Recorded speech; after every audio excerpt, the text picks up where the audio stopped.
I'm doing here today is going to replace the rubber on the top of a Harley-Davidson FL footboard.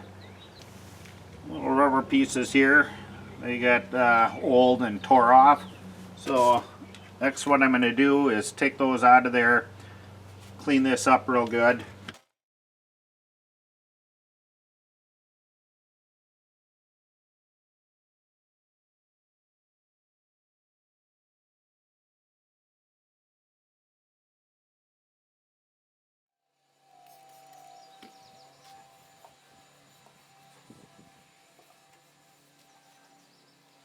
Okay, I had my new footboards here sitting in the sun.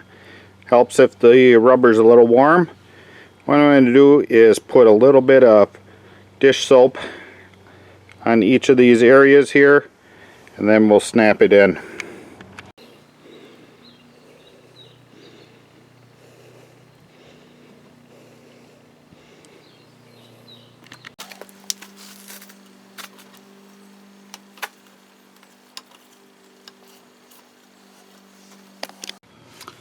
Okay, I have to take a pliers, push down on the footboard, grab these little tabs,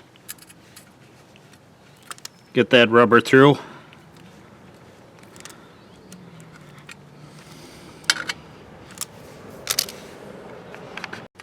Okay, got that all pulled through. It's on there nice. I'm going to take and shoot a little water here, wash out that soap, and I'm ready to go.